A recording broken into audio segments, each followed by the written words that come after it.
Coming to you pre-recorded from Indianapolis, Indiana. My name's David, and this is my reaction to Game 4 of the Cavaliers versus the Pacers. Now, I'm able to make this video now because I'm in such shock, and my shock outweighs my excitement and my happiness. And I'm going to do this video a little differently than I normally do. It's going to be backwards, basically, right? The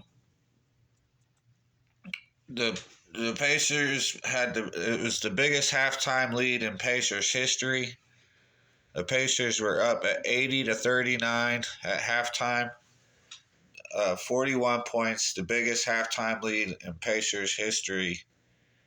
I almost started making my video at halftime. I almost went to the stats and started just doing halftime stats. It was... I'm speechless. So in the first quarter, I wrote some notes when we was up. We had a great first quarter. I meant to write down the quarters. We blew them out like by 20 in the first quarter, and I wrote, "This series is due for a neck-and-neck game where both teams are at their best. It's been ugly and physical, and all the games really, one's been more dominant than the other most of the time to start the game. And then the Pacers came back in Game 2, didn't come back in Game 3. Cavaliers didn't even look like they showed up at all Game 4. Pacers won the first game pretty convincingly, but it wasn't as dominant as the Cavaliers' victory Game 3. And then Game 4 was the most dominant game at all we've seen. I felt like we're due for a game where there's more finesse, all gas, no brakes, just high pace, crisp ball movement, start to finish, constant lead changes, down to the wire, great basketball.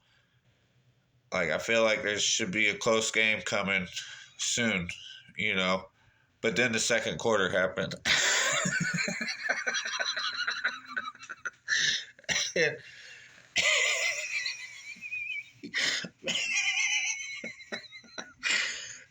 And then I wrote that after the first quarter, but the second quarter happened, and now I'm not even sure if the Cavaliers want to come back to Indy. So, I don't know, man. So you had the Ben Mathurin thing. Donovan Mitchell didn't even come out in the third quarter. Now there's an injury. So excuse me. I'm recording this right after the game. I haven't done really anything but look at some stats and write some shit down to make a video.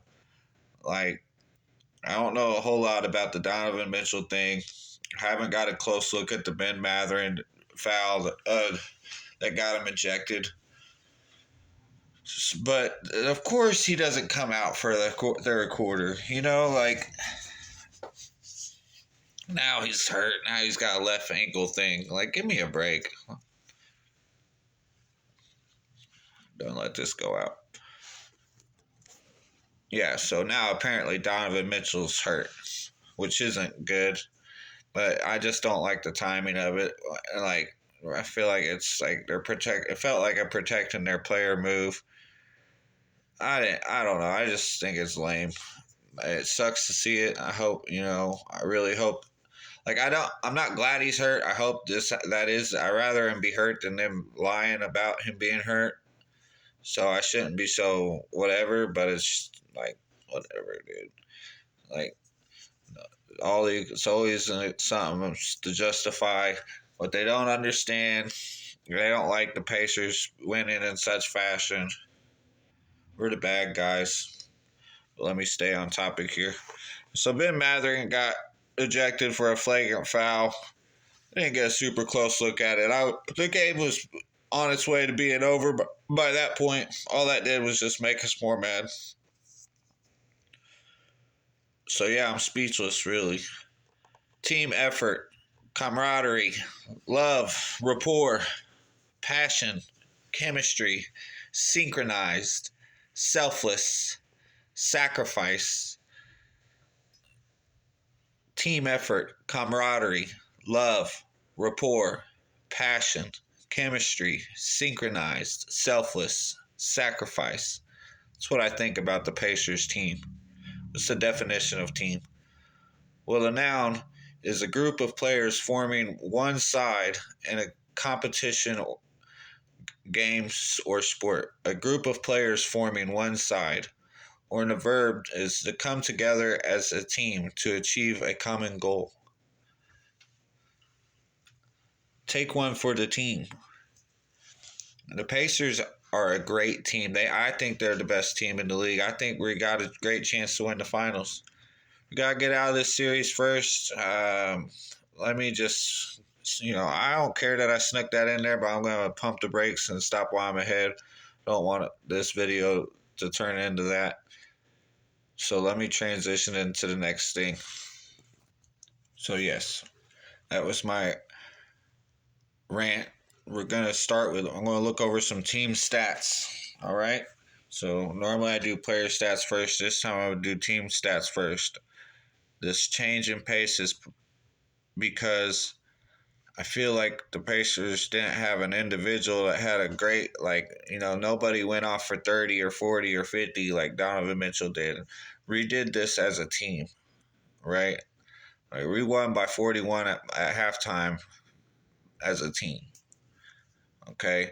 Like, if the Cavs want to respond, the Cavs need to find someone to dunk on James Johnson. Is what they need to do.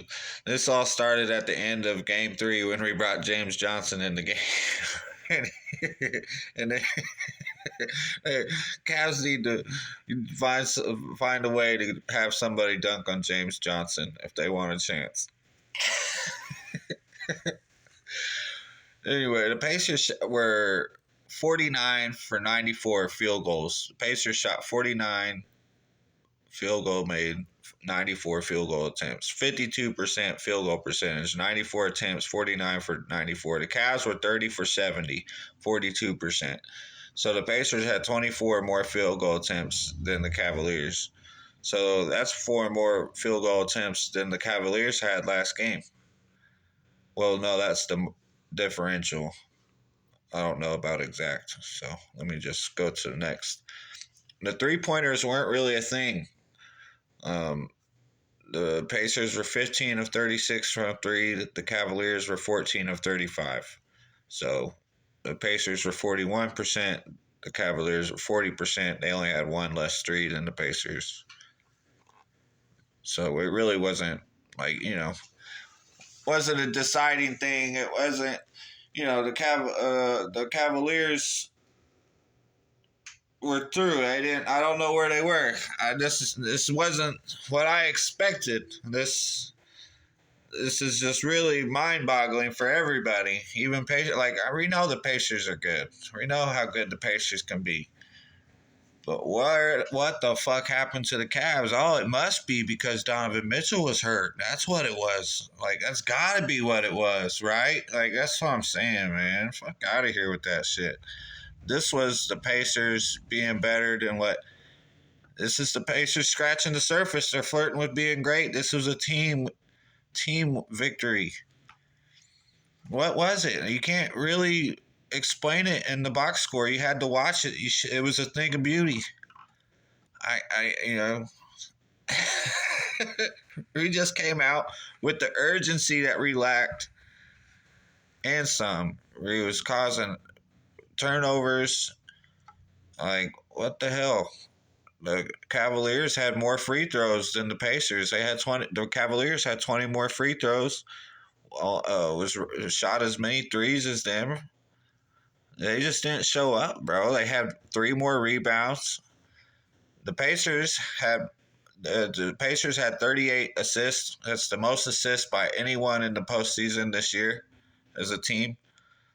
I mean, that's one way you could describe it. I mean, 38 assists. That's the Cavs had 20, so we had 18 more assists.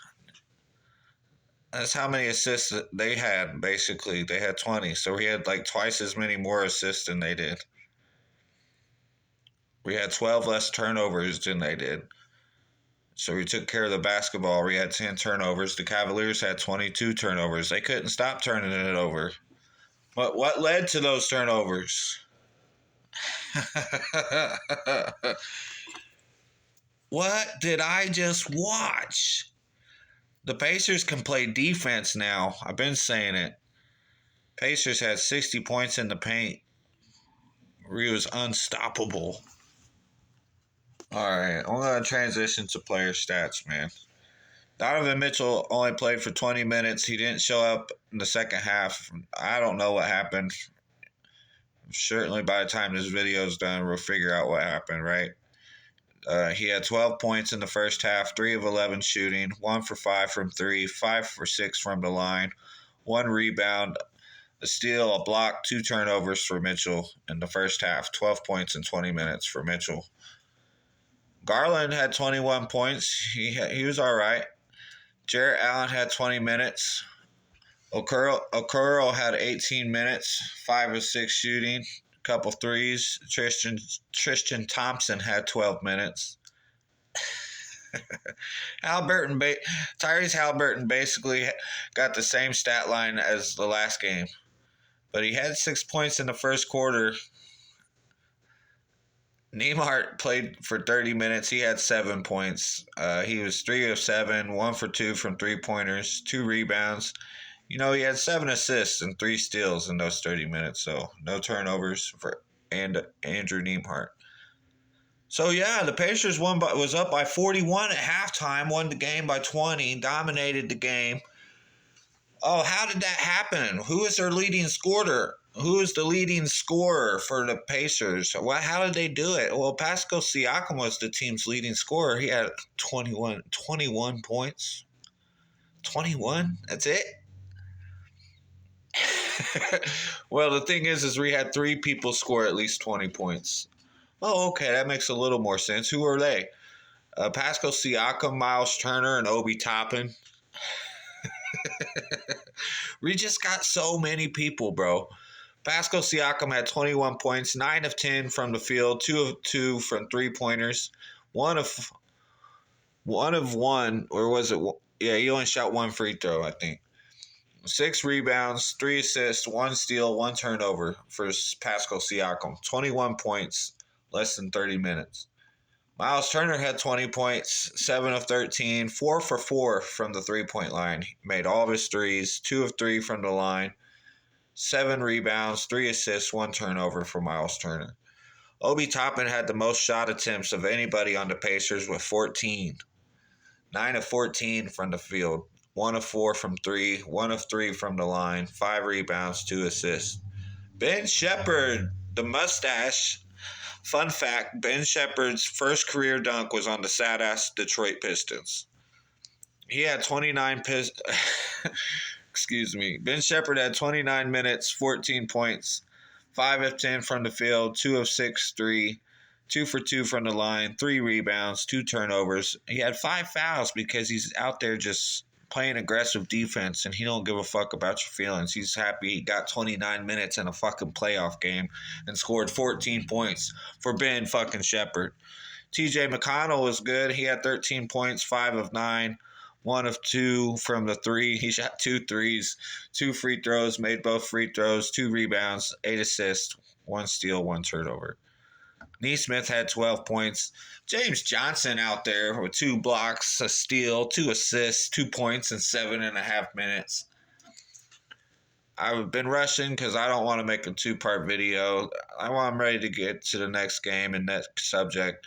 But before I get off of here, let me say I'm sorry for not ranting more about how unacceptable Ben Mathurin's flagrant ejection was, whether it's him taking accountability or just bullshit that he got thrown out. Either way, he's 22 years old.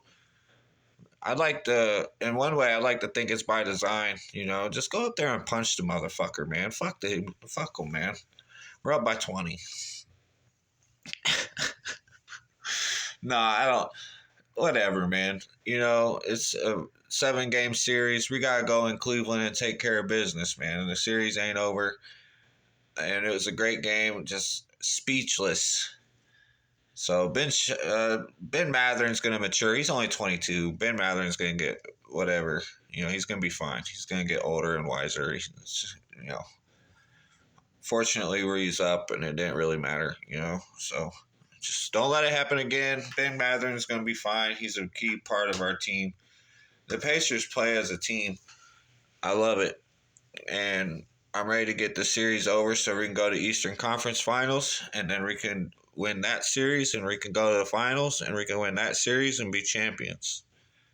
Oh yeah, we're thinking. Rick Carlisle said all you gotta do is believe. Rick Carlisle said that. All you gotta do is believe. Rick Carlisle.